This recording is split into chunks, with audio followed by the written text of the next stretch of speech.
Plank's going to have to be really aggressive and get the nose underneath the 45 if he wants to make a run and a bit at the lead. Higbie's in okay shape there as well. He won the time we came last. Green flag comes back out. And yep, good run into the corner from Porter, and he can defend really well from that outside line.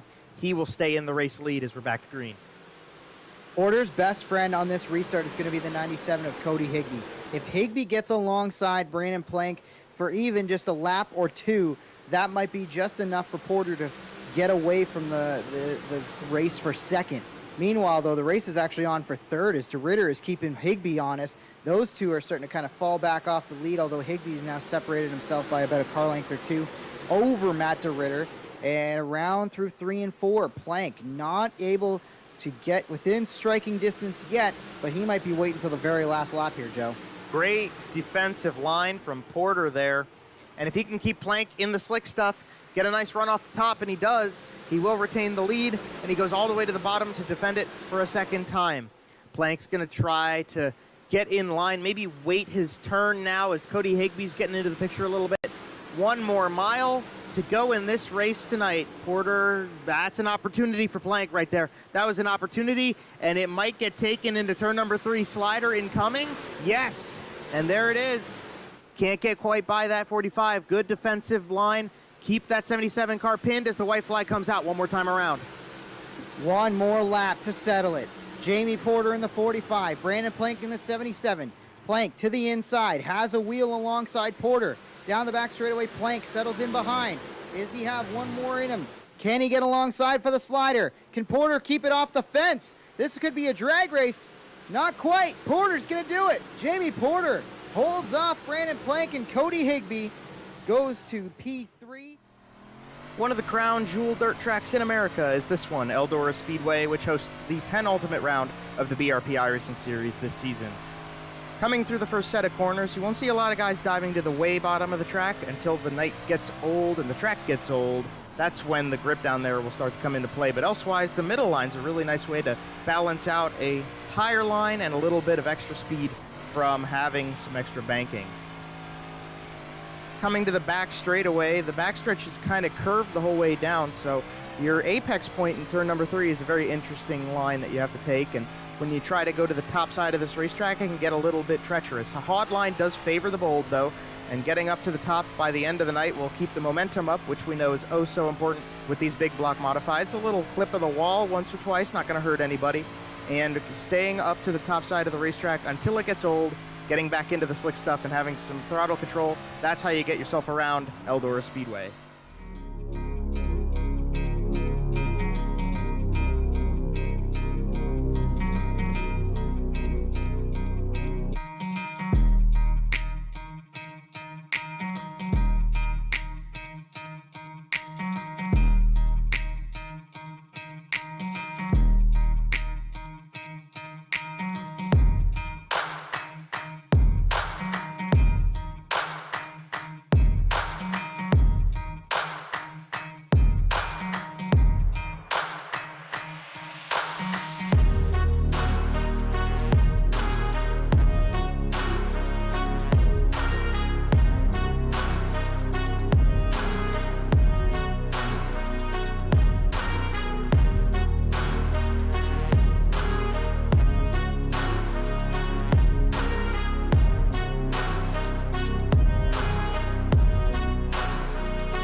Plank's going to have to be really aggressive and get the nose underneath the 45 if he wants to make a run and a bit at the lead.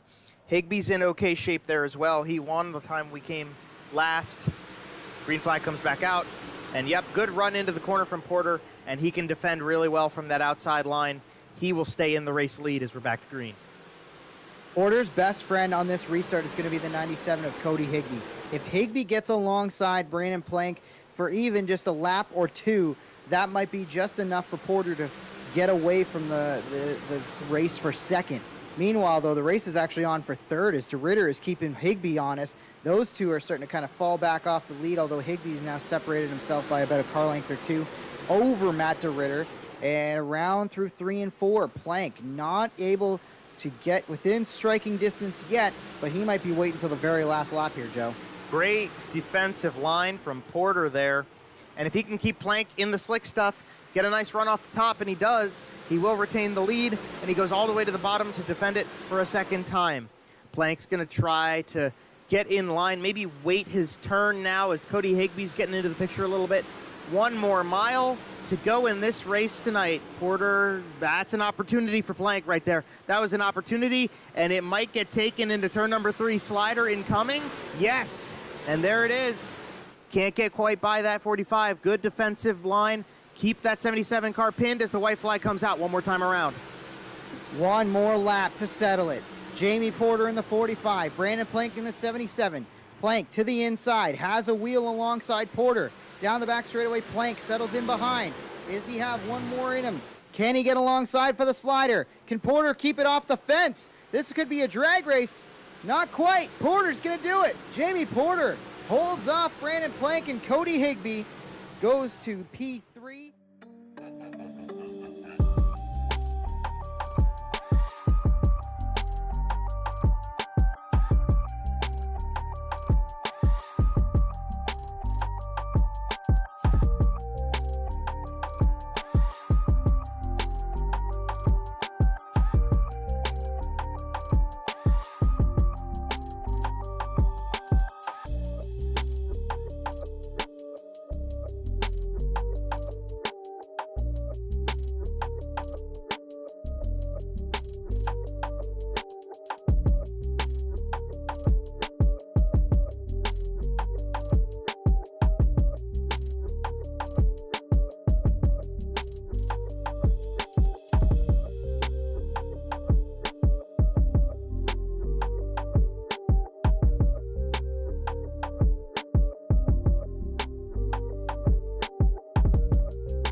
One of the crown jewel dirt tracks in America is this one, Eldora Speedway, which hosts the penultimate round of the BRP iRacing series this season.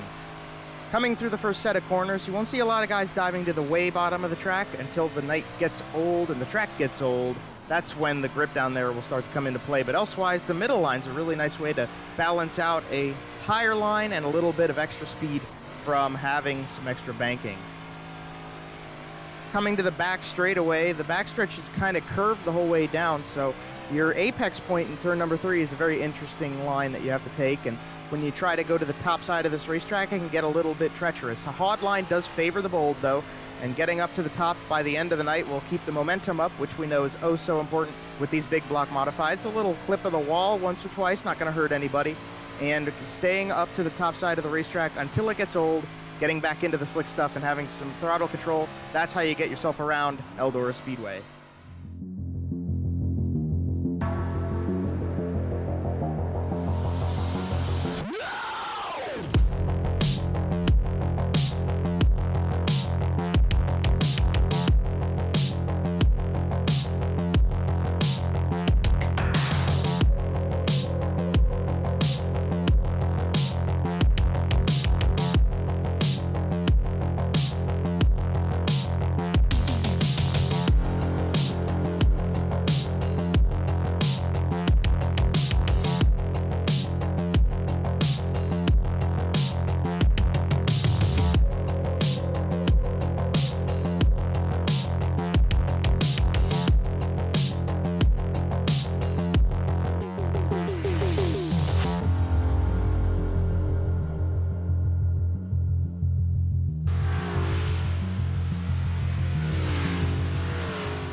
Hell's bells are ringing once again. We've been on a long road to this point as the rock and roll train heads to New Weston, Ohio for our penultimate race of this season.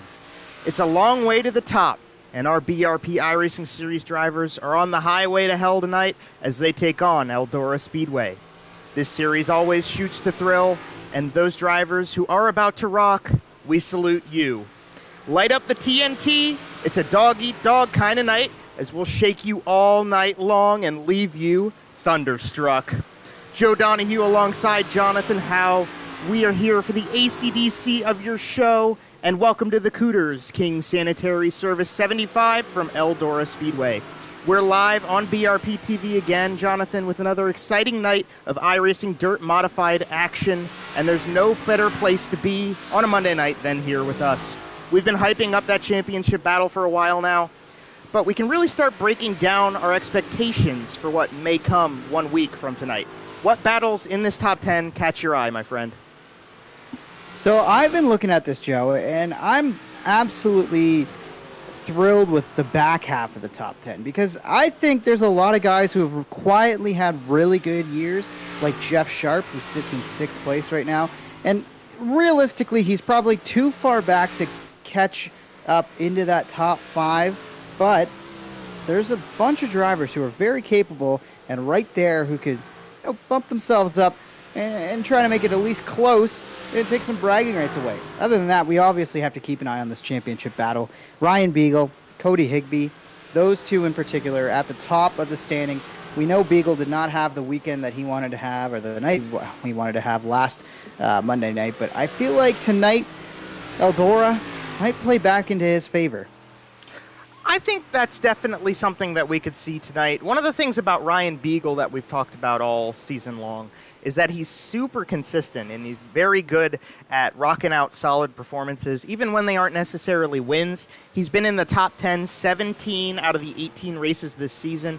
Nobody even comes close to that mark from Beagle. However, as of late, especially, Cody Higbie's been able to put up the big numbers and keep himself at the top of the board. He's got 2nd, 3rd, and 4th place finishes in his last 3 events.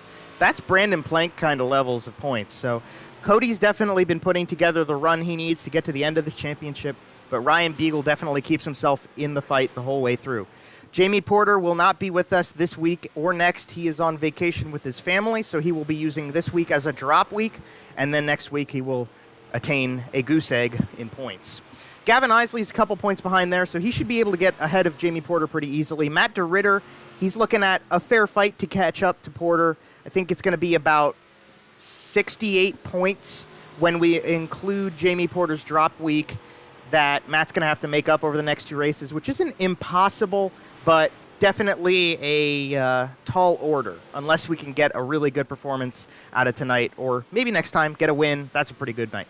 Outside of that, 6th through 10th, I mean, we got some pretty nice battles through there, Jonathan, but there's a lot of really good guys in there. We've talked about Jeff Sharp. We've talked about Alan Slight.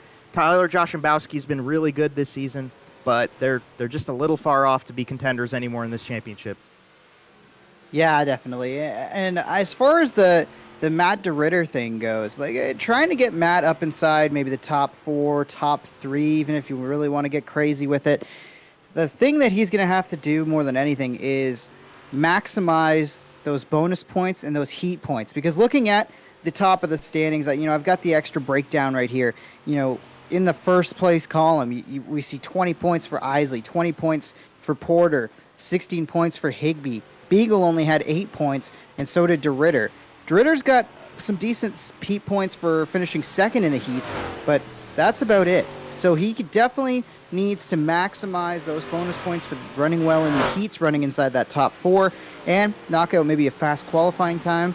Maybe he can knock out a fast lap, or even lead the most laps tonight, and that would all go a long way towards Matt jumping up the standings. And it's also going to be something that goes a long way for Ryan Beagle to shrink that margin down between himself and Cody Higbie with only a couple races left, because I don't know what the number is, Joe. What's the number that if Beagle is minus X amount, you still feel comfortable that he can win it with how well Cody Higbie's running? Like, is it minus 10? Does he have to be within 10 points to make it close next week? And you're talking about next week specifically. I mean, honestly, yeah.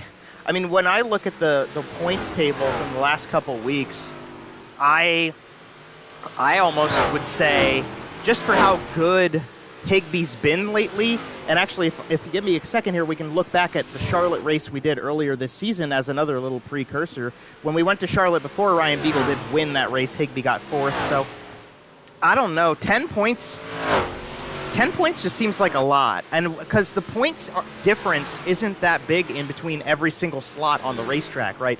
It's 2 points between first and second at the end of the night. And then second to third is 2 points. And you go a little further back, it becomes 1 point. We know those bonus points make a very big difference, but I would say under 10. I think that, and then on top of that, Higbie has to have sort of an average, low average night for himself. I think Cody's really come into form at the end of this season.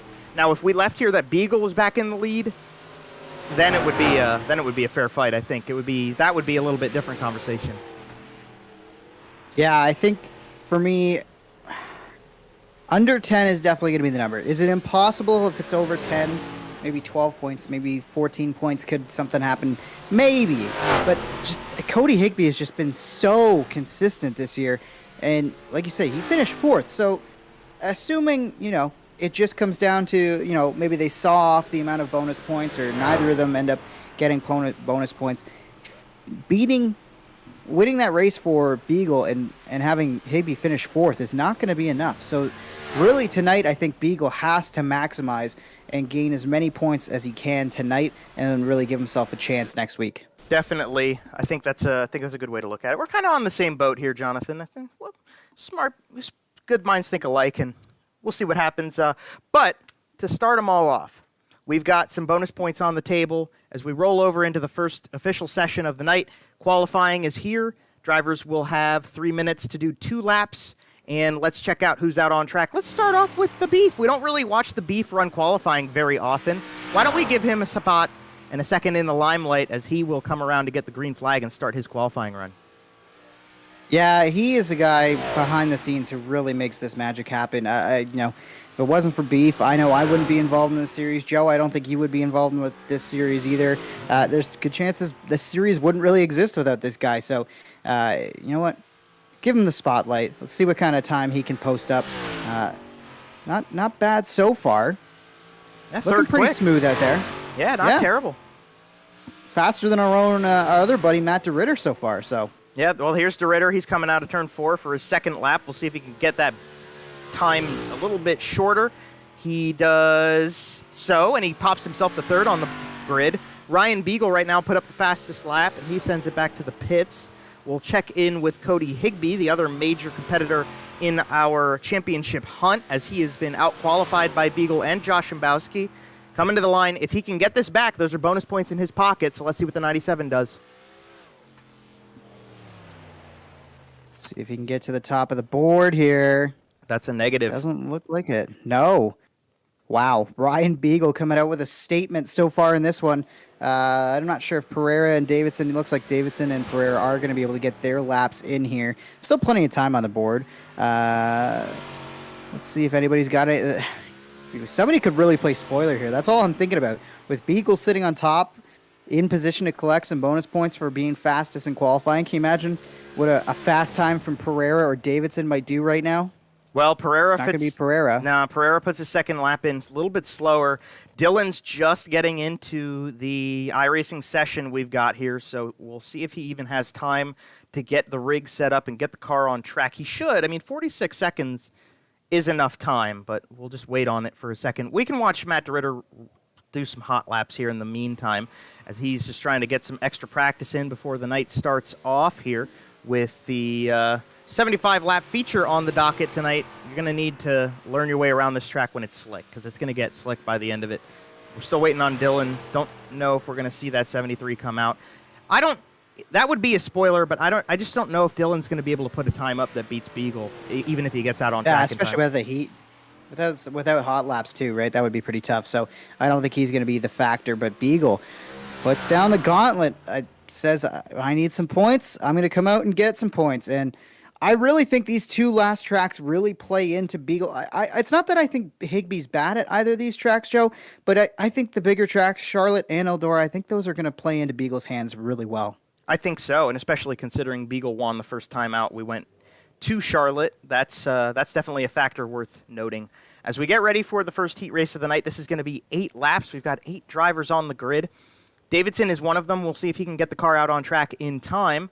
And let's check out the starting lineup for this first heat race of the night. Not the results of it, but rather the starting grid. We'll start on the pole, the big dog, second in the championship. Now 11 points behind the guy he starts the inside of, Cody Higbie, who is the championship leader coming into tonight's race. The MDR Designs BRPtv number 28 of Jeff Sharp will start third. We can look for big things out of him. He's been having some really great runs lately. And Richie Pereira is back on the block and ready to rock in the 47 Technology number 96. Starting on the inside of row number 3, you've got Gavin Isley. We call him the Catfish sometimes. This might be a good opportunity for him to take that. He will start to the inside of the Beef, Corby Daniels, and the Beef Esports number 88. Starting on the inside of the final row on this grid, the 3A of Adam Hilton, and to his outside should be the number 73 out of Canada is Double D Dylan Davidson.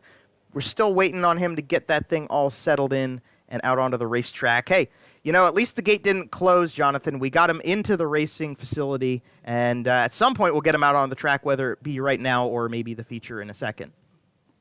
Yeah, exactly. We'll see. You know what? It doesn't quite matter yet. As long as he's showing up in a couple weeks when it comes to getting through the gates of Maryville Speedway. That's when it really means the most for old Double D. But I'm looking forward to this, Joe. I've got some... I got a little extra anticipation after that qualifying session. With Beagle taking pole, I'm really like, okay, now we got ourselves a battle. We got ourselves a championship fight here. Let's see if Beagle can continue to maximize the points tonight.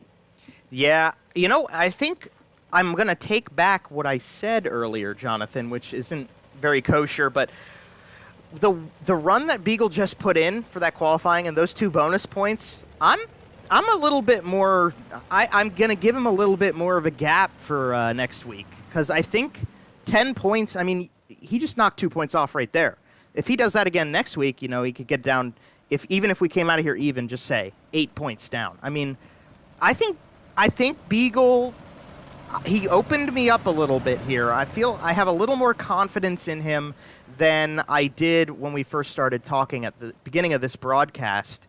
They'll get the 1 to go this time, and as long as that 84 car can stay in front of the 97 in this heat race, I'll have even a little bit more confidence because he'll gain even maybe 1, maybe 2 points, but that's still something. Yeah, there's 6 other drivers who really can play spoiler here, including somebody who I think early in the season we thought was going to be a championship favorite, and he's still right there, Gavin Isley. What if he sneaks up there and steals some points off of both these guys at the front? You never know what could happen. But Cody Higbie definitely is going to have to be on it here to maybe take some points back after that quick time from Beagle. We'll see what comes of it as the green flag will come to the 7 drivers who made the call for the first 8 laps of racing tonight. The green flag's out, and Beagle into turn number 1, going to dive low. And Higbie with the topside run. Is it going to be anywhere near competitive? It's not. Ryan Beagle's going to take a nice little lead into turn number 3. So far, it looks like the bottom side is showing some speed here, Joe. Maybe not necessarily with the drive off, but you can really wheel it in on the bottom side, as you see with Isley and Sharp. But now everybody's starting to drift up to the high side. Higbie right in the tire tracks of Beagle, maybe a half lane lower, maybe a lane lower, up on exit out of 4 here in Eldora. It's still Beagle out front, but Higbie not letting him get away. Beagle's kind of making me nervous how high up he's running on the track, admittedly. Right now, the track's got enough grip the whole way down the racetrack that at least the line Higbie ran, I think, was pretty nice. Although I will say Beagle's getting a really great run off the corners. It's just a little high up compared to where I would have expected them to run. But hey, it's working out for him, and as long as you stay in front of that car in blue and yellow and black behind you, you're fine. So as Beagle's probably running mirrors right now, trying to stay in front as we're halfway through this heat race. Want to give a call to Jeff Sharp, who's filed into 3rd place and really is driving a nice little race right here. Not gaining too much on our leaders, but using that high side, he's definitely got a comfortable margin over Richie Pereira, who's taken away 4th from Gavin Isley, who's still committed to that bottom side, working over Hilton, but he's going to drop another place as he now has to go to the top. Man, Adam Hilton is banging the boards, and we haven't even worked in the slick stuff yet. Hilton is all over the top side. Now he looks to the low side. Can he slide that 96 car for a point? Not going to get it this time. 2 to go at the stripe. We'll check back in with the leaders, but Adam Hilton's getting aggressive, and we're not even to the end of the first heat race of the night. Speaking of getting aggressive, Cody Higbie is closing that margin, coming to the white flag this time, one more time around. What does Cody Higbie have for Ryan Beagle? Through 1 and 2, right in the tire tracks, gets a great drive up off the corner. Here he comes, trying to make the move into 3. It's not going to happen there because Beagle goes down low to defend it. Ryan Beagle off of turn number 4, and he's going to win the first heat race of the night over Cody Higbie. A great run for Jeff Sharp, and to the line, a big fight between the 3A and the 96 will go to Richie Pereira. Great start to the night. A lot of well-respected racing, but they got edgy in there too, Jonathan. Certainly got edgy, but a lot of good action, especially between two of our championship favorites. Looking at how they're going to roll off in this one, it's Josh Mbowski on pole alongside Matt DeRitter in the 0-3. Then it's Alan Slate in the Slate Electrical number 2 machine, rolling off 3rd alongside Dean Meisler in the 49. Then it's Ryan Susi rolling off 5th in the 38. Travis Miller will line up 6th. Got us further back than we might anticipate Travis Miller. We'll see if he can move forward in this one. And Travis Cunningham is going to start 7th on the grid in this one. Pretty nice starting grid. We made 15 tonight. We got 15 on the call for the 75 laps we have set at Eldora. Tyler Joshambowski is on the pole of this heat race. This is something that he's done a couple times. He's got even some good finishes in heat races to his name. Just to check back quickly in the stat book, I think Joshambowski's got himself a few. Yeah, he's got 3 heat wins so far this season, as opposed to the guy on his outside only having 2, Matt DeRitter. But Matt DeRitter has 2 race wins, and that's something Tyler Joshambowski hasn't quite got yet. So we'll watch that 88T tonight. He's in good shape to give himself a good run. We want to thank the King Sanitary Service real quick before we get to this heat race for their support of our show tonight. King Sanitary Service strives to provide the most comprehensive sanitary services in Ohio. You can hit them up at 330-372-3201 or at their website, kingsanitaryservice.com. Says they're always open 24/7. You need them, they're there. Green flag comes out. 8 more laps. Let's get it with heat race number 2. Into turn number 1, Josh Mbowski going to lead it. Slate battling there on the inside. It'll be interesting to see when that bottom side comes in, if at all. A couple drivers committed to using it. Kind of packed up at the front of the field here. Ryan Susi trying to make a move low, but everybody chasing the 88 of Josh Mbowski on lap 1. Chasing they are, but Alan Slight about took it over. Now the top side comes in to form a little bit more, and unfortunately for Slight, Susi, and Meitzler, I think the momentum up top's going to help 88T, 03, and 22 around as they go 3 wide for 3rd place right now. It's kind of a train race at the front for your leader, Josh Mbowski. He's got Matt DeRitter all over his tail. DeRitter trying to move up the standings, closing the gap on Porter, who's obviously going to miss the next couple of weeks and fall back down the standings. But the question is, how much of the gap can DeRitter make up, especially the way he's been running? Pretty consistent. And look who's up inside the top 3. It's Travis Miller. Didn't think he would be in the back half of this field for very long. Did not have a great run in qualifying, making up for it now in the heats as he's working over the 0-3 of DeRitter. Yeah, Travis Miller kind of gave up on running the small blocks a little earlier in the season. He said, yeah, I don't feel like the top 5's not really where I'm going to end up, so I want to give myself opportunities to win races. Matt DeRitter slides for the lead. Crossover attempt is going to be successful from Josh Mbowski. We're more than halfway through this heat race. But Travis Miller putting himself in position. He's been itching at a first win this season and maybe putting himself in a good spot to get one. There's still 2 laps left in this heat race, though, and we got a nice battle in front of him. Down the straightaway here into the corner. Oh, they're stacking up. DeRitter into the wall. Miller's going to go around. Slate's involved. Slate's on his roof. All kinds of action. They're all bouncing all over the place. Travis Cunningham gets around it. Susi's going to get around the incident.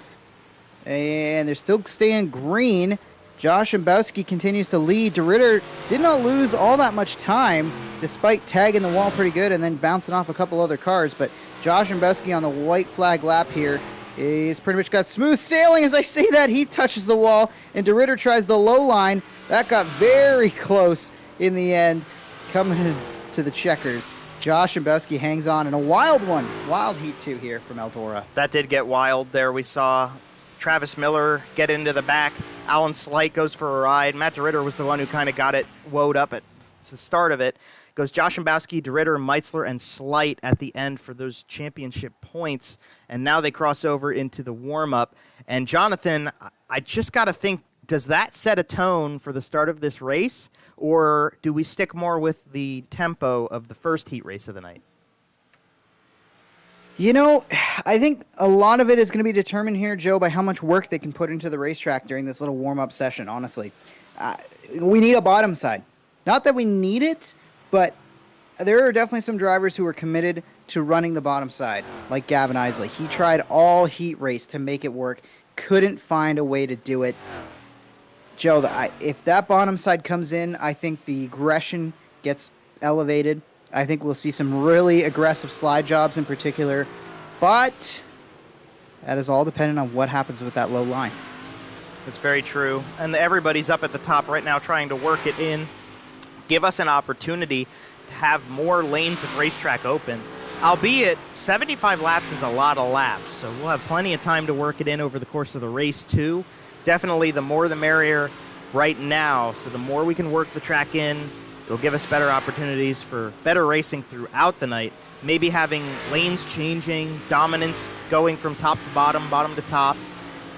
This is what we need. I agree. We need to work the top end a little bit more. There's just not enough in it yet to make the race really great.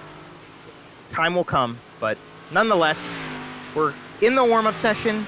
We're watching the times go up on the board. Gavin Isley currently is at the top over Ryan Susi, Cody Higbie, and Ryan Beagle. Those are four names we're used to seeing at the top of the board. Then Dean Meitzler's actually putting up some good times. Maybe tonight's his night. This is his first time, we'll throw this out there, that Dean Meitzler is running with VR.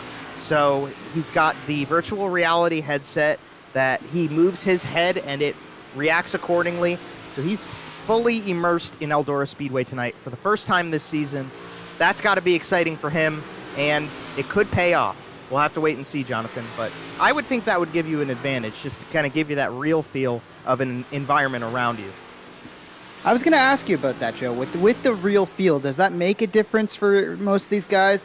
Is everybody a little bit different? For me, I almost feel like it'd be dizzying. A good person to ask about that would be Matt DeRitter, because Matt DeRitter runs VR with this series. I would, it depends on the individual. If you get car sick or motion sick, you're probably going to be susceptible to a rough night running VR. If you're not, it might give you an advantage. It also might not. It might just feel weird. I don't know. I mean, it seems like it's worked for Dean Meitzler so far tonight, so we'll just wait and see what comes of the rest of the evening, and I guess his result will probably give us a good showing of how he's feeling. But in the meantime, we're only about 2 minutes away real quick, so we just want to make a quick shout-out to all of our partners from BRPtv and the BRP iRacing series. That's MDR Designs, GM Performance, Creative Turnings, the Super Dirt Car Series, Dig Race Products, the Southern Ontario Dirt Show, 47 Technology, Russ King Racing, and of course, especially for tonight, King's Sanitary Service, along with some of our other partners through the season, Coda Construction, Costco Haulage, GT Rain, a lot of people who have put time and effort into bringing this series out, and it's just been a great show. And I'm getting a little emotional because we're getting to the end of the season. I'm sorry, it's the way it is. It's been a really fun ride, but we got next season to look forward to after we get through next week, which I won't wish away. But nonetheless, Jonathan Howe alongside me, Joe Donahue here for the King's Sanitary Service 75.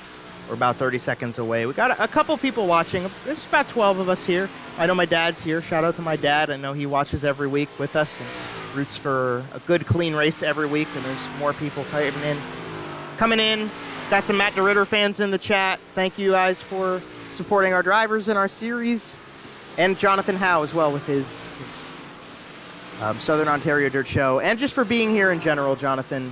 We don't really get the chance to thank you, but just for the better of everybody here, Jonathan puts in a lot of work to be a good backbone of the work that Corby and Matt put in to this series. And he really makes it a lot more professional than it would have been without him. So we appreciate you, Jonathan, for your continued support as well.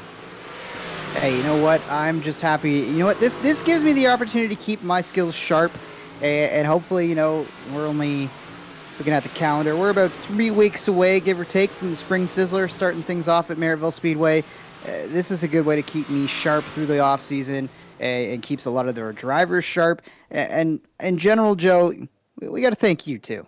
Joe Donahue, if I'm the backbone, you're what? The brains of this operation, the spinal cord. Like there's a lot that you put in behind the scenes too, Joe. So thanks for all the work you do, and thanks for the plugs, of course, for Southern Ontario Dirt Show. It's been a blast covering that on the podcast, and this series gives us one more thing to talk about. And although we're upset that the season's ending, you never know how fast we get back to things, because we at BRPtv are considering, you know, taking on some new potential series on the channel. So who knows how fast we get back into a virtual booth on Monday nights or any nights of the week, really. That's a good plug. We'll throw that in there real quick. BRPtv, if there's anybody out there who's interested in seeing their own iRacing league broadcasted, we are open to conversation. Just reach out to Corby or Matt, or reach out to our Facebook page, BRPtv, to learn more about the opportunities that we have on store.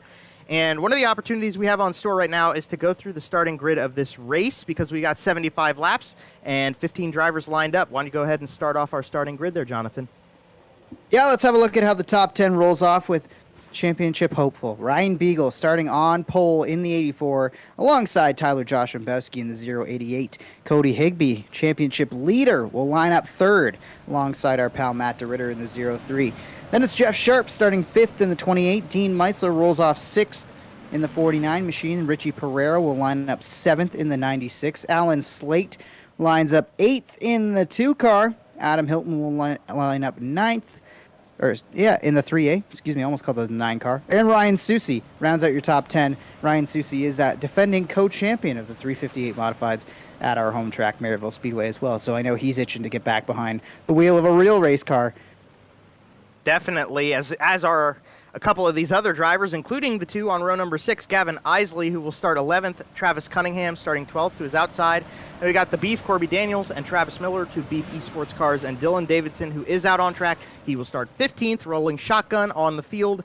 They go into turn number 4. We've got 75 laps ready to bring to you as the pace truck pulls off. We will wait for the flag stand. The green flag comes out. It's into the hands of the 84RK, and the 88T doesn't give it up just that easy. Into turn number 1, Joshimbowski's going to take the race lead. I am shocked that Beagle took the inside line to start this race. I figured as the pole winner, he would jump up to the outside, try to clear around the outside. Looks like he might be able to clear the 88. Can't quite do it down the front stretch as they work into 1 and 2. Down the back straightaway, another great run up off of 2 from the 088 of Joshimbowski. Beagle trying to make the clearing attempt here in 3 and 4. Gonna slide up the middle groove, and he'll come away with the lead out of 4. Ryan Beagle, he had to fight to get that one back, but he did. Now Joshimbowski falls to Matt DeRitter, and maybe to Cody Higbie as well. They got a nice battle going on here inside of the top 3 for all of those positions. Well, I say that, and Ryan Beagle opens up about a half-second lead, but the battle for second still rages on, and there's 3 cars fighting for it. On the way down low inside, Cody Higbie, somebody's getting into the wall in the background. I think we're all okay back there. And DeRitter now moves into second pretty securely. DeRitter takes over second, looking to gain points and move himself up through the top 5. Higbie trying to stay in the race by getting around third place. Can't quite make the pass stick yet. And look at the 49 of Meitzler starting to stick his nose into that battle as these guys continue to run side by side. And you notice, Joe, I did point out that they need to get the bottom side working to get this race real tight at the front, and that's exactly what Meitzler and Sharp are doing on the low side of the racetrack right now, while Joshimbowski and our leaders are up on the top side. They are. It's only a matter of time because more guys are running up top than not. And actually, Matt DeRitter has used the middle line to his advantage. He has brought the 84 car back into contention of himself as we maybe are seeing the start. Oh my goodness, a big slider from Higbie here in the background. We're seeing the start of a battle for the lead, and the battle for the 3rd spot is raging on. And we know Dean Meitzler, I talked to him before this race, he said, I love Eldora, and with the new VR headset, I think it's showing off. I mean, he's running pretty darn good right now in that 5th spot, holding on. If he keeps running like this, everybody in the field's going to be trying to track down an Oculus headset or some kind of VR system, because Meitzler is putting together a really solid run right now, as is Jeff Sharp just outside the top 5. He's battling alongside Alan Slayton. Here comes Ryan Susi and Travis Miller, who started really deep in this field, Joe, and he's already up inside the top 10 and looking for more. There's a reason they call him the Thriller. Yeah, he started at the tail end of the field, had a rough break in his heat race. He was in shape for a okay starting spot, and then got caught up in some stuff. But he has put the afterburners on, and he's got himself up into 7th and maybe 6th now as he goes to the inside of Alan Slight. Now Josh Mbowski falls to the 49 car, and Miller might be next on that list. Susi's there as well. Dean Meitzler's, he's going, man. He's got this thing on rails right now. Yeah, he's found something here, and so has Miller as well, cutting through the field. Although I don't think we should be surprised, because Miller, remember, before getting caught up in that incident in the wild second heat, he marched from the back of that pack up towards the front. Now, starting, at the back of the pack when there's 7 or 8 cars on the racetrack is one thing, but when there's 14, 15, like he started towards the back half of this field, he has done a great job moving through it. Matt DeRitter owning this lead right now. Beagle is there, but not necessarily challenging him, and both of these guys are driving away from Cody Higbie, which is exactly what Beagle wants, because yes, I'm sure he would love to win the race and maximize his points today, but if he ends up second, that's still going to be a gain on Higbie. However, DeRitter should watch his back the whole time, because Beagle is going to need those points. Yeah, well, let's go on board with the championship hopeful right now, second in that running order. Ryan Beagle running right to the top side of the racetrack in the tracks of the 03 machine. We caught the second half of the slider that put Matt DeRitter into the race lead for the first time tonight, and Beagle's just going to stay right there. They've got themselves, how much of a gap is this? About a second and a half back to the 97 machine. So they just got to rifle off a couple laps here and stay out of trouble. Beagle doesn't need to lead all the laps. Certainly would help him if he did. He could get the bonus points, and that's something that maybe is on the back of his mind. But for the moment, he can just kind of chill right where he's at. Well, as I say it, nope, he's going to go for it. And there goes the 84 with a big slider. Does it stick? He stays out of the way. He doesn't want to get into contact. And I think he led at the line, but he is going to lose it until he can get another slider in. And nah, that's not going to go. DeRitter back to the front. DeRitter still in control of this one, Joe. I think if it was lap 67, I think we'd be talking about, as we got an incident here. Richie Pereira is around the wrong way, and that is going to put us under yellow. I was just saying, though, Joe, if this was lap 67, not lap 17, I'm pretty sure Beagle is throwing that slider all the way up the racetrack. Instead, he smartly gives some room and keeps both him and DeRitter in their fight alive. But going to be interesting to see what happens to the 96s. Richie Pereira was having a pretty solid night. Yeah, Richie's been having a fair amount of solid nights these past, well, he hasn't been with us for a few weeks, but when he comes out, he usually has a pretty good run of things. We're going to get the graphics together and the timing of what happened. He's going to get himself a fast repair, and let's see what comes of the 96 car. He's up on the top all on his lonesome, just clips the wall, clips into it, rides the wall here, and I think he just threw out the rear end when he got up on the wall because maybe right there too, a little bit of extra contact isn't going to help anybody. But this is the point where, yeah, that car's broken and he's just got to sit down there and stay out of the way of the leaders as they come through the corner so that nothing more happens. Let's try one more look-see at this incident that brought out the first yellow of the night. You can see Davidson was to his inside, making the pass as they were coming down the back straightaway here. And something I've noticed about Eldora, even just in the console iRacing game that the World of Outlaws and iRacing teamed up for, is Eldora really likes to jump out and bite you, especially on that back straightaway. You think you've got room and you think it widens out going on the high side in 3 and 4, but as you're coming up to that corner, if you're not careful, it's really easy to tag that wall, and with these modifieds and having those tires out, that can just turn you right into it. Definitely a good thing to point out there, Jonathan, because this track, admittedly for me, I mentioned it to some of our buddies here in this series before the race started. Just for me personally, this is one of the hardest dirt tracks to get around. I just can't figure it out. And one of the biggest things to figure out is how to stay off that wall up there, or at least keep it from biting you like it bit Mr. Pereira right there. I've been in that situation plenty of times. that is what makes Eldora a tricky racetrack. Yeah, it's so funny how these guys, you see the trio on the top side leading this races. You can tag the wall almost on corner entry, especially into 1 and 2, but you do it on the backside of this racetrack into 3 and 4, and that's where you can really get bit. So it's almost like there's 2 unique corners to this racetrack, the way it's laid out and the way it's designed. And something I actually talked about with Joel Dick, who is a UMP modified driver. He was on our Southern Ontario Dirt Show podcast this week, and he talked about winning at Eldora. And every time he comes down from Leamington, Ontario, down to Eldora, it's almost been a different racetrack every single time. And that's a very unique thing, very Eldora thing. And as we look at the battle at the front here, Travis Miller has made his way up to second as we have another caution out here, Matt. Or excuse me, Joe. And, well, this is a shame. This is not what anybody wanted to see. It is going to come at the hands of Dean Meitzler.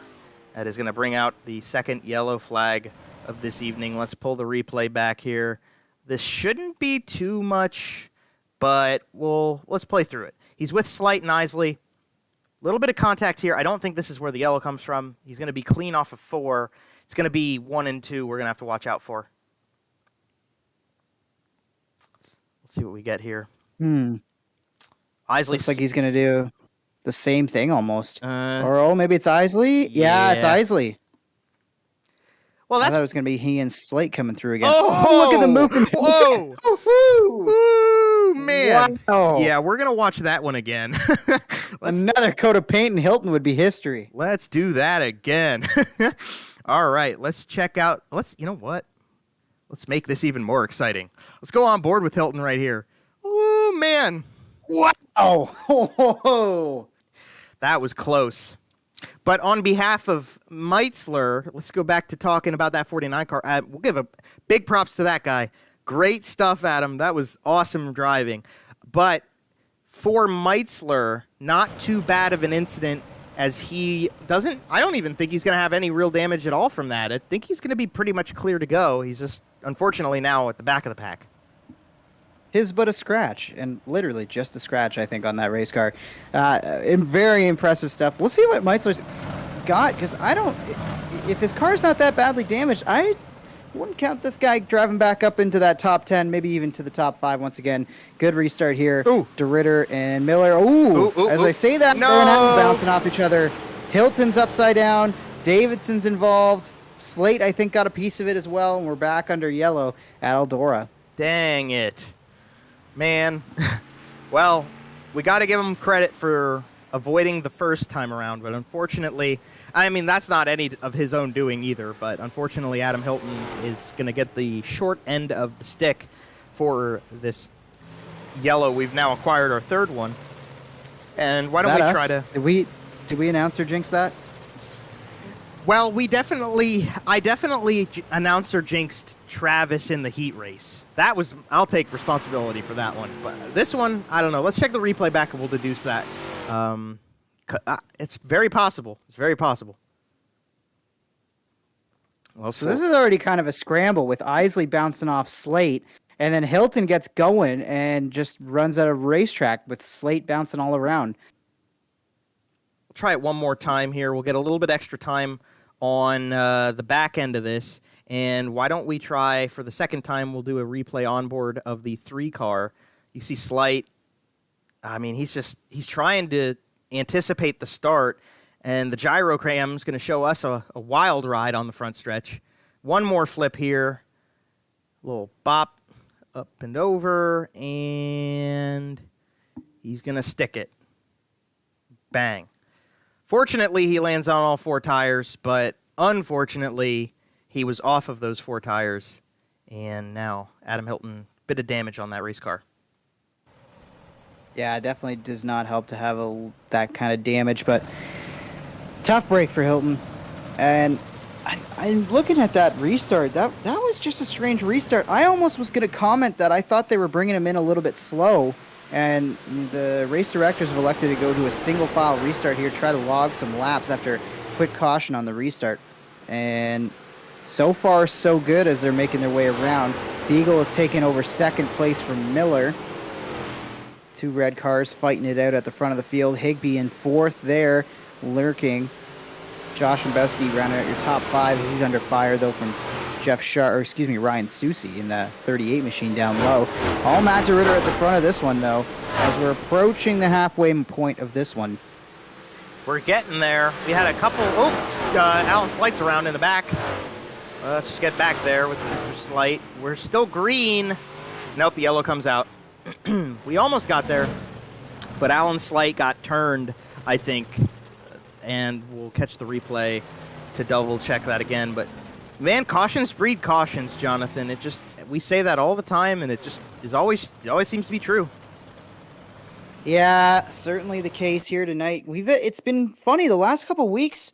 You know, we actually haven't had too many incidents or too many cautions, but tonight at Eldora, I don't know if it's the desperation, what it is, but people are running out of real estate and bouncing off each other, and Alan Slate is going to find himself on the wrong end of this one after he's racing close with Cunningham in front of him, Davidson, and it's Meitzler who's going to get him. Yeah, that's kind of two cars converging onto the same piece of real estate there. I don't really think I'd put any blame on either of them.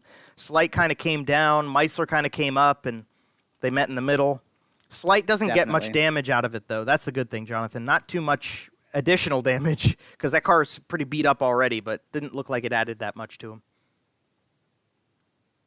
Yeah, I don't think that's going to be the end of either of those drivers' nights, but definitely not what you want to see, as Slate went from battling just outside the top 5 to now being at the back of the pack after being involved in more than a few incidents in the last 10 laps or so here. We'll see if the directors decide to go single file again for this restart, or if we're going to double them up. Not sure, but I think we're going to double them. Matt's got to be sweating it out. Yeah. You're right about that one. I think we're going to double it up because we got one lap of green flag racing in, but yeah, Matt's going to definitely be sweating this restart, especially with Beagle to his outside and Travis Miller behind him. That's somebody that, I don't know about you, Jonathan, I wouldn't feel very comfortable having the 22 car behind me on a restart. No, definitely not. Although it is his teammate, technically, right, with the Beef Esports gang, so if anybody's going to cut DeRitter some slack, it'd be Miller. But I'm more worried about Beagle with Higbie right on his tail. DeRitter goes right to the top side of this racetrack. He is able to run away with the lead through 1 and 2. Miller having a harder time negotiating things on the bottom side. He's going to surrender second to Beagle, try to fight back here as they're fanning out through 3 and 4. Love this above view shot that we had there. Really shows how wide Eldora actually is. There's a lot of room to race around this racetrack, Joe. This is a beautiful racetrack to be at, too. I've spent time at this facility in the real world. I've gone to see some sprint cars there, some late models, some Silver Crown. That's a good one. Midgets, oh my goodness gracious. But the modifieds coming here definitely make good use of the entire track, because like you said, it's a wide racetrack. It's a pretty well banked racetrack. It's a fast racetrack. It fits them. And tonight, woo, man, Ryan Susi caught my eye right there with the big slider. Tonight, definitely showing this was a good racetrack to put on the schedule, especially at the end of the season, because we had the track work in, we've had the lanes kind of switch up, we're having good battles all over the place. The guys are doing a pretty good job of handling the race cars, and with a dive like that off the corner from Miller, yeah, I'm liking what I'm seeing right now. Yeah, Miller trying to mix it up here in the front half of the field, trying to get by Beagle for second. Not able to do it yet. It sure seems like the middle lane is actually starting to come in. Not so much the bottom side, but you can see some of these drivers getting a good drive up off the corner by kind of almost pointing down the banking and using that middle line to kind of drive through the corner. Susi doing pretty good just outside the top 5, or just inside the top 5, I should say. He's trying to move up now on Higbie. Passing is definitely at a premium, though, so far. We'll see how that changes throughout the last half of this race. DeRitter's still out front. Miller working over Beagle for second. Susi trying to get by Higbie for fourth. Top 5 breaking away. Oh, Miller got into the wall there. And it's gonna bring Higbie backwards a little bit, because the 97 tapped the 22. Susi and Miller were the two guys who were doing a really... Oh, now Susi. Oop, yeah, Susi's in the wall now. Susi and Miller were the two guys who ran the middle really well those last couple laps. And unfortunately, things kind of went out of whack for them. But they are still in front of the 97 car, so it all worked out in the end, I guess. Yeah, Miller's definitely rebounded. Susie is having a hard time staying off the wall through 1 and 2. Throws the slider on Miller through 3 and 4. Not bad. Not able to necessarily get the pass done. We'll see what he does. Yeah, next time go into the middle / bottom of this racetrack, at least low entry, into turn 1 and 2. And I think that's going to be the line that Susie's got to run, because he went to that top side and it just did not work, Joe. That was 2-3 laps in a row where he just slapped it right off the boards, and it really kind of killed any momentum he was having, which was a shame, because Susie's moving towards the front half of the field. He really looks strong in this one. Miller looks strong, but DeRitter's got that clean track in front of him, and he is just clicking them away, just running very solid lap times, very much maintaining a solid advantage over second place Ryan Beagle right now. And these top 5 in general are pacing this field pretty good. They are doing a really good job, and this season has been a standout season for Matt DeRitter. He's already got 2 race wins. He's dominating so far tonight's race. 25 laps left on the docket for him. If he can keep doing what he's doing right now, there's no challenge. Anything can happen, though. But DeRitter's had a really, really good season. He's more than doubled the amount of wins he's got to his, well, he has doubled the amount of wins he's got to his name in the BRP iRacing series. He's had a lot of really good runs that have not maybe given him wins, but top 3s. Matt is just showing his stuff tonight. He's doing a great job, and sort of on home soil, because he goes to college in Ohio, and we are in Ohio, so this is definitely a race he would want to win. We want to give a shout out to this guy too, as he started dead last, and he has stayed out of trouble, and he is fighting for 7th place, or he was at least, with Gavin Isley, who puts him in the mirror a little bit. But Dylan Davidson has done a very solid job of keeping that car clean to this point, and he's staying right now in 8th place with a nice little battle in that 28 car. Yeah, Double D is doing a great job. In the last couple of races that he's been able to make it out to, he's been kind of just quietly consistent, Joe. If he keeps the nose clean on the race car, he's generally able to move it up through the field and into a top 10 spot, which is where we see him right now, just ahead of Jeff Sharp. As I say that, he tags the wall a little bit down the back straightaway there. But Dylan Davidson's been doing a pretty nice job in this series. I kind of wonder what could have happened if he was able to run more of the schedule than he did, and almost make it a little bit more often. But duty calls. He is a very busy man, and he's going to be very busy. Ooh, gets the wall again there. Very busy in a couple weeks, taking his modified stuff out to Maryville Speedway. So he's another one I'm looking forward to getting to call races for in real life. Not too far away from now, Joe. It's feeling pretty good. One thing I wanted to go back to with our leader, Matt DeRitter, is, when we've had the chance to talk to him, Joe, he's been very pro short track. He feels really comfortable on the smaller tracks on the circuit. That's where we've seen him do well and win so far this year. But for him to be putting on this kind of performance at Eldora, I think speaks volumes to the amount of progression he's had in the modifieds, how comfortable he's feeling behind the wheel of the big blocks this season, and it's just it's good to see. Although he's definitely coming under fire now as Beagle's really tightening the gap, especially through 3 and 4. You can see Beagle makes a lot of time up on entry. Yeah, Ryan Beagle starting to reel him in. This is a battle for the race lead, shaping up with about 15 laps left in the King Sanitary Service 75 tonight. But you're absolutely right about DeRitter. And last season, sort of in the middle to end of the season, Matt really started finding his stride on the short tracks. He got his first win in 2 or 3 years at the sort of the mid to end of last, I'd say like the 75% point of last season. He got himself a win at Lanier, and it really kind of bumped his confidence. He's rode that momentum all the way through this season, and he started off with a really great run at Lanier that was a 2nd place. He got a win at Cedar Lake, which is sort of a short track, right? I think it's a 3/8 mile off the top of the head. I believe that's the right number. He ended up coming back on the block and winning after having a great run at Lucas Oil Speedway as well. He won at Lernerville, and I think that was the one where we started seeing Matt DeRitter isn't just good at short tracks anymore. He's good everywhere we go, and it has shown tonight. This is a half mile, one of the biggest racetracks on the calendar, and right now Matt, he's working it. He's showing what he's got. I don't know. Beagle's really got this car hooked up right now at the end of the race. This is something Beagle pretty much always does. He comes into form at the end of the race, kind of puts the afterburners on, gets the throttle down, starts getting a little more aggressive, and puts himself in position.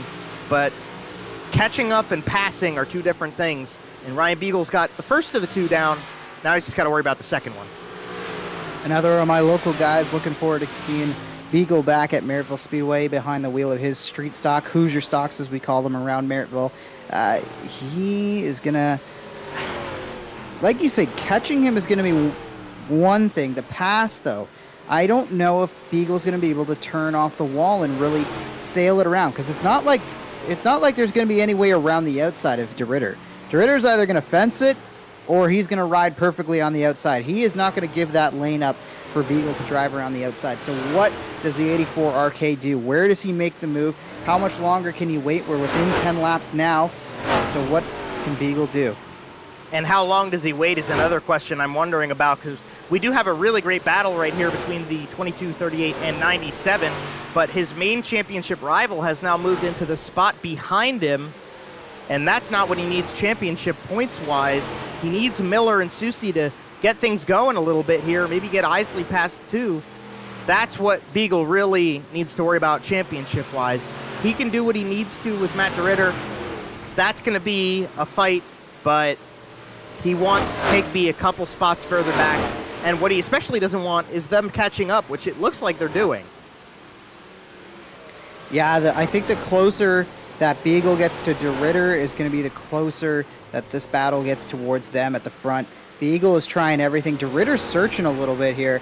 Last time through 1 and 2, he kind of gave up that outside. They're coming to 5 laps to go here, Joe, and Beagle's close, but I just don't see where he can make the move unless he gets a really great run and can turn off the corner. You see the way DeRitter's turning off the corner there. He actually almost does that out of protection, because he gains about a car length, maybe 2 car lengths down the back straightaway, running this line where he's turning up off the corner, and that's really taking Beagle up off the back bumper and giving that 0-3 a bit more breathing room. 4 laps to go now.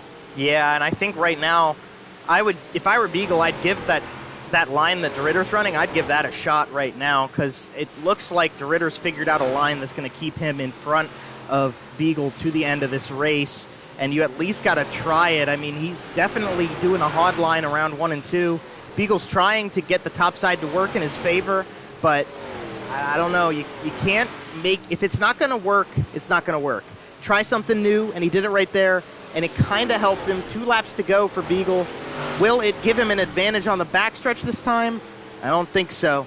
This is an interesting fight for Beagle. What do? Do you stay in the tire tracks? Do you get really aggressive? He's getting an opportunity here as the white flag's coming to him. Yeah, that was a great move. White flag one more time around. What does Beagle have for DeRitter? Through 1 and 2, he bounces it off the wall. That's going to cost him a little bit of time. That might be all that DeRitter needs.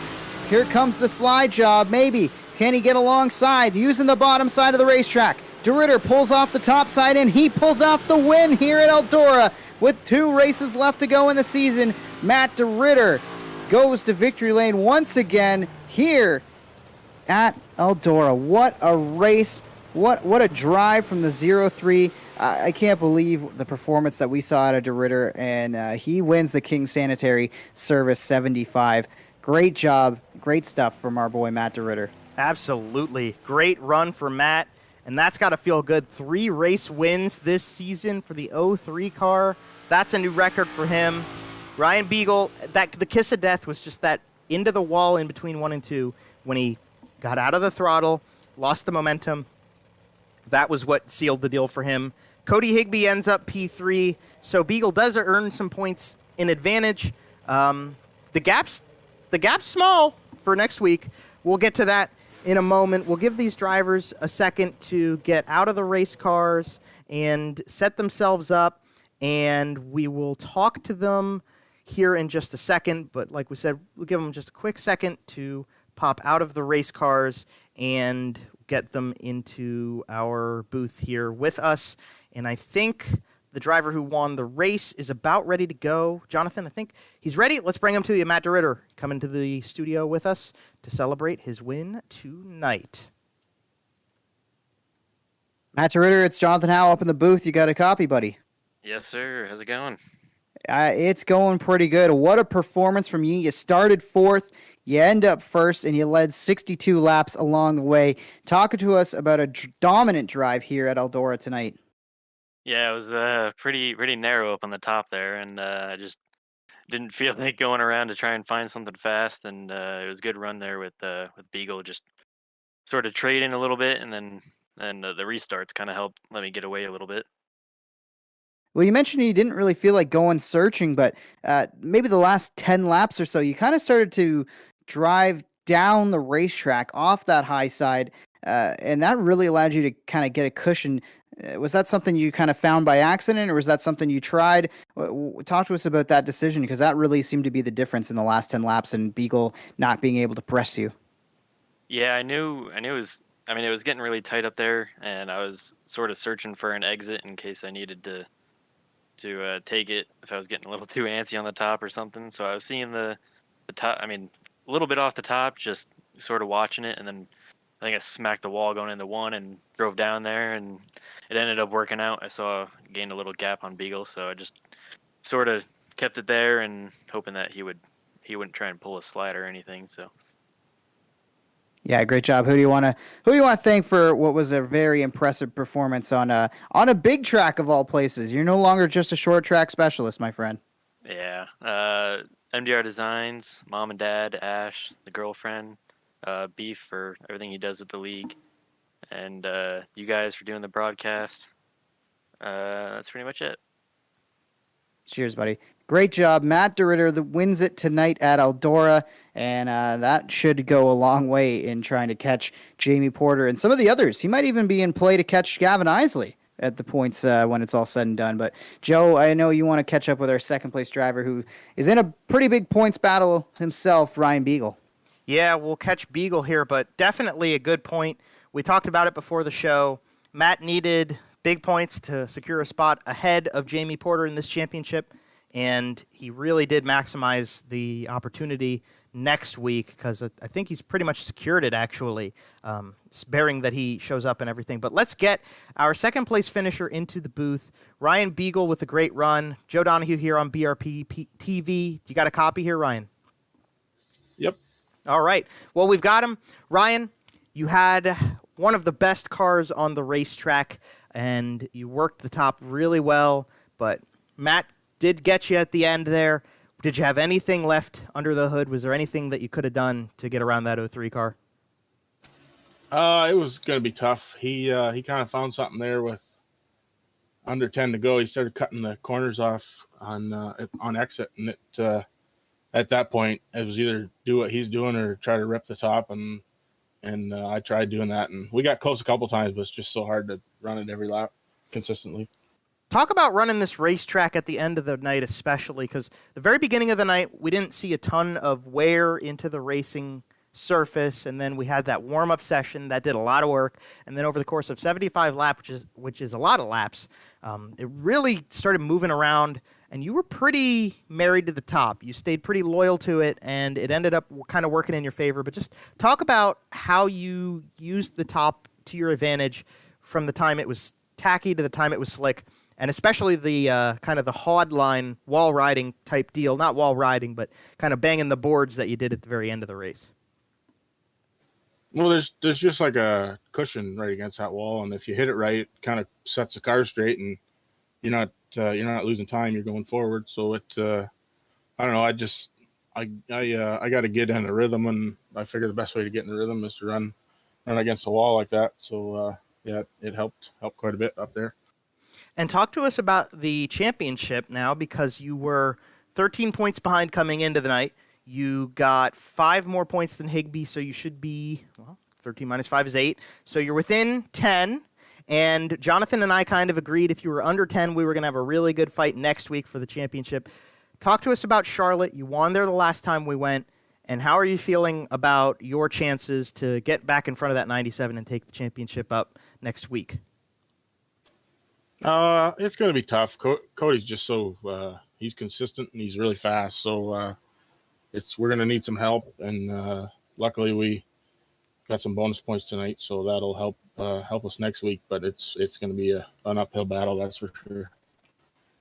We're definitely excited to see you guys duke it out at Charlotte in 1 week's time, but don't want to take anything away from a very, very impressive run tonight for you, Ryan. Who do you want to shout out and thank on the broadcast before we set you loose for the evening?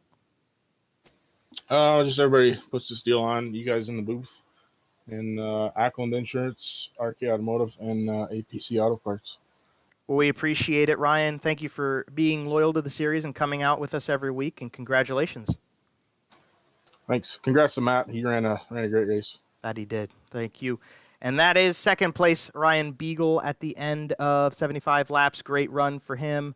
Cody Higbie going to come into the booth to talk to Jonathan, and we'll be curious to see what the championship looks like for this guy too, Jonathan, because these two, this is a tight race. This is going to be a good battle. Yeah, absolutely. Cody Higbie, you got a copy, my friend. It's Jonathan up in the booth. Yeah, I got you. Bringing it home with another podium finish tonight. A hard-fought one at that, because you stayed within the top 5, but you had some pretty tight battles there with Miller and Susie at the end. Just talk to us about your drive and rallying there to end up P3. Yeah, that was a really close race.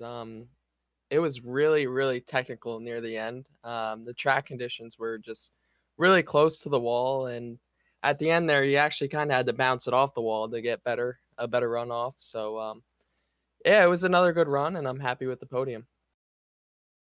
And the podium goes a long way, too, in this championship battle. One position behind your main rival in Ryan Beagle. So just talk to us about minimizing the damage, staying toe-to-toe with him, and what it's going to take in Charlotte next week for you to wrap up the championship. Definitely. I saw he qualified really well tonight, so I knew he was going to be tough to beat. And I knew I just kind of had to bring it home the best I could and make a good run out of it. And, we were able to capitalize. So that was cool. Congrats to Matt and Ryan. They ran a really good race. They were like in another zip code. But, yeah, next week at Charlotte, I'm really looking forward to it.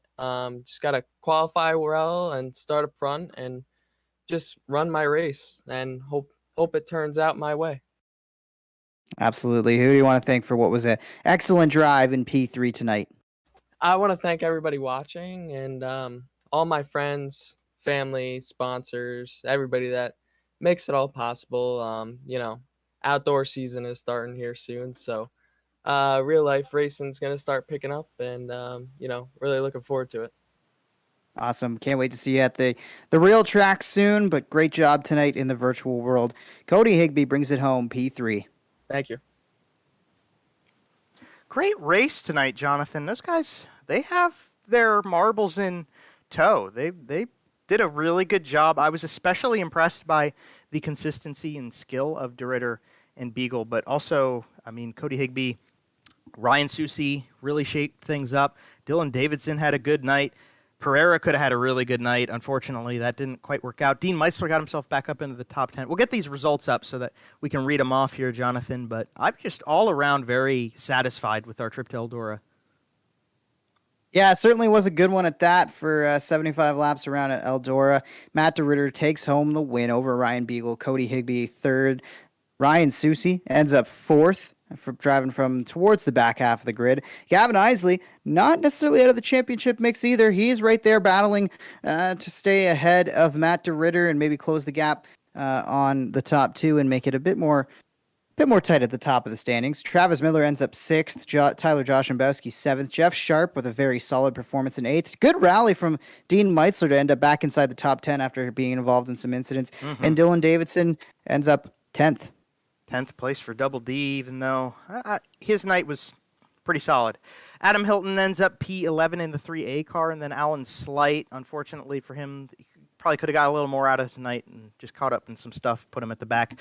Unfortunately, I hate to call him out like this, Jonathan, but Travis Cunningham really didn't have much of a night. He was just kind of towards the back of the pack the whole way through it. Unfortunately for him, couldn't really get things together, but Charlotte's another story next week. Richie Pereira finishes one lap down. We saw him have his own calamities, and the beef, Corby Daniels, he pulled off a good while ago, so Corby is once again going to be bringing up the tail of the grid. But, hey, at the end of it, Jonathan, I want to get your take on the King's Sanitary Service 75 as a whole because, wow. You know, these drivers have really come together in the second half of the field since the Christmas break, and even the couple races we had before the holiday break. There has been some dandies when it comes to the racing in this series. Battles throughout the field. This one was definitely one that they had to work for. You heard Cody Higbie talk about how this track became very technical towards the last half of it, and I think that allowed some of the cream to rise towards the top. I know you mentioned my pal TC, Travis Cunningham. I'm sure we're going to break this down on our podcast, the Southern Ontario Dirt Show, this past week, but I know that behind the scenes, he's getting ready for sprint car season. So I don't know how much modified practice he's been doing in the old iRacing rig. He's got some sprint cars to assemble and get ready for the 360s. And a lot of these guys get ready to race in the real world. Ryan Beagle, Cody Higbie. That's just, I can't wait. This has been the perfect way to keep us in the racing feel, and the racing action that we've had in this series, I think, is going to carry over into what's going to be a great season north and south of the border. 100%. I mean, things have they at least tried to start up here in Pennsylvania. We've had a lot of, and I mean a lot. We've had a lot of rainouts, but they at least attempted it. They did get a race in at Port Royal this weekend, so that's something. They got that one in at BAPS that both of the Dietrich brothers got mad about, but we're getting there. So, unfortunately, that kind of means we're getting to the end of the BRP iRacing Series season, but we'll just hold on to our rigs and our iRacing subscriptions, and at the fresh end of the racing season, we'll all get to reconvene for that one. But I don't want to get too far ahead of myself. We still got one more week left, and it's Charlotte, and it's the championship, and we really hope that we see everybody who is here back again next week. To quote from the YouTube chat of this stream, "Damn, that was good." And it really was. We really enjoyed it tonight, Jonathan. But on behalf of the whole series and all of our partners, we want to thank MDR Designs, Jam Performance, Creative Turnings, Super Dirt Car Series, 47 Technology, Dig Race Products, the Southern Ontario Dirt Show, BRPtv, Russ King Racing, Costco Haulage, Coda Construction, GT Rain, and of course, King Sanitary Service. Be sure to hit up kingsanitaryservice.com for more information about their services out in Ohio, which is where we race tonight virtually in Eldora. And in 1 week's time, we get to figure out that championship. 8 points are going to separate the 84 and the 97, and man, the floodgates are going to open. So be sure to come back to us. If you aren't, please subscribe to the channel and hit that bell icon to get notifications for when we go live for that finale next time. On behalf of that guy, the race winner tonight, Matt DeRitter, and Corby Daniels with the BRP iRacing Series, on behalf of Jonathan Howe beside me in the booth, we thank you very much for your continued support of BRPtv. I'm Joe Donahue. Thank you for watching, and we will see you in Charlotte for some Bojangles next time.